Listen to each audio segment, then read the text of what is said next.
Hello प्यारे बच्चों, आज हम आपको इस वीडियो के माध्यम से अकार्बनिक यौगिकों का संकरण ज्ञात करना बताएंगे, जो ट्रिक फॉर्म में होगा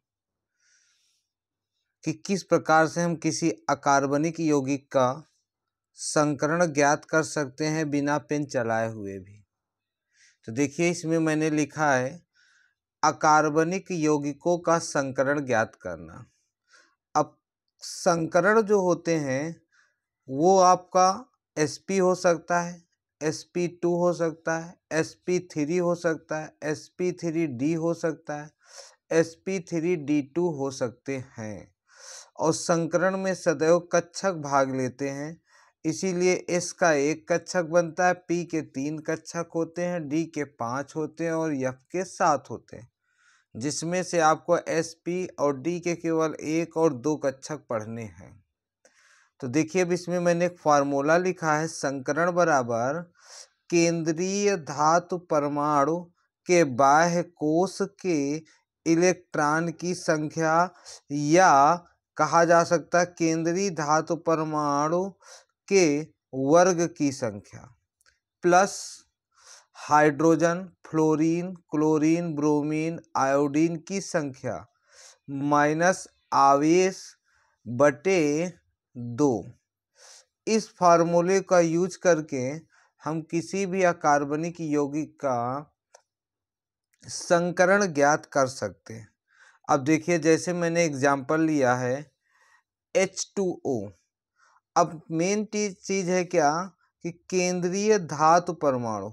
केंद्रीय धातु परमाणु वे परमाणु होते हैं जिनसे अन्य परमाणु आपस में जुड़े होते हैं।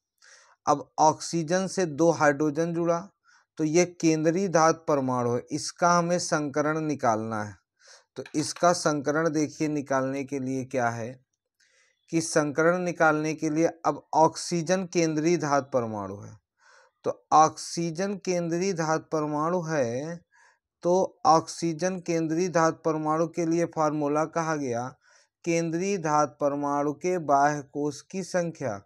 ऑक्सीजन के बाह्य कोश में कितने electron? 6, plus number of hydrogen, fluorine, chlorine, bromine, iodine, कितने हाइड्रोजन है? 2, तो 2 कर दिया हूँ। इसमें कोई आवेश नहीं है तो -0 बटे 2।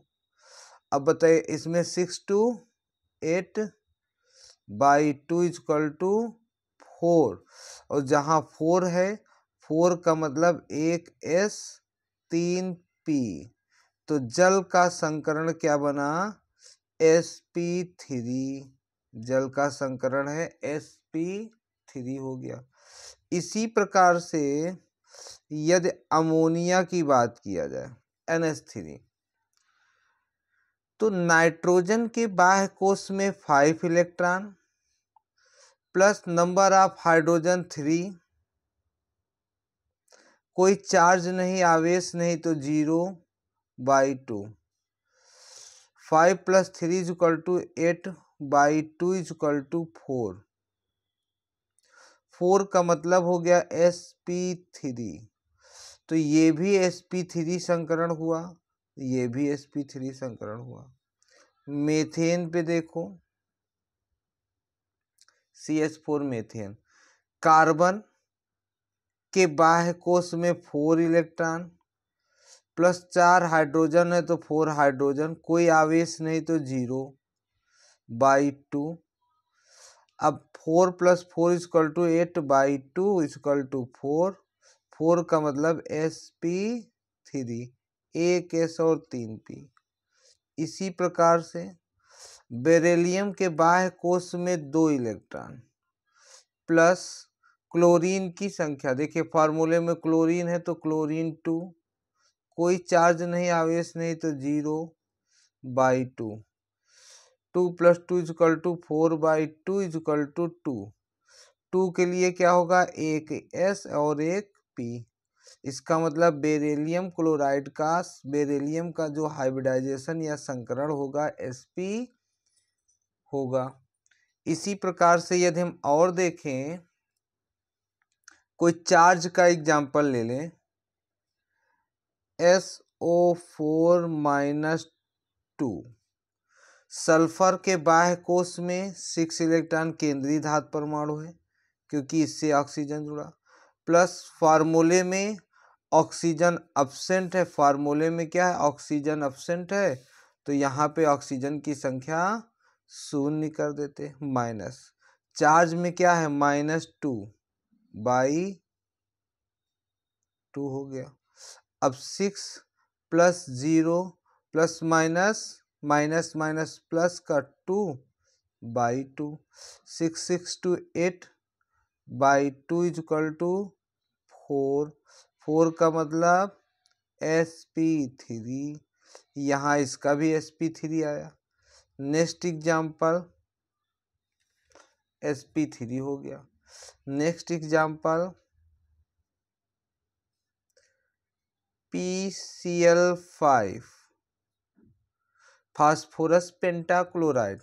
फास्फोरस के बाह्य कोश में नाइट्रोजन फास्फोरस, ये नाइट्रोजन फैमिली का एलिमेंट है तो 5 element, plus number of chlorine 5, कोई चार्ज नहीं है, 0/2। 5 5 10/2 = 5। 5 का मतलब हो गया sp3 और D हो गया। 5 कक्षक हो गए तो एक S के हो गए, 3 P के हो गए, 3 1 4 4 और D का 1 5 हो गए। इसी प्रकार से यदि मैं एक कह दूं I3-, इसका बताएं तो इसको मैं ऐसे लिख सकता हूं I2-।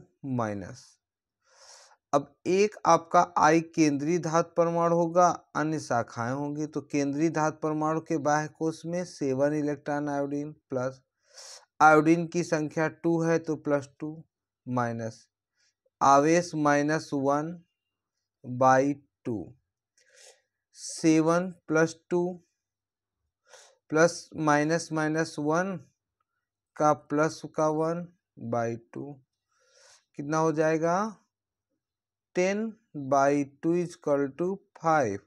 5 का मतलब sp3D। तो इस प्रकार से हम किसी भी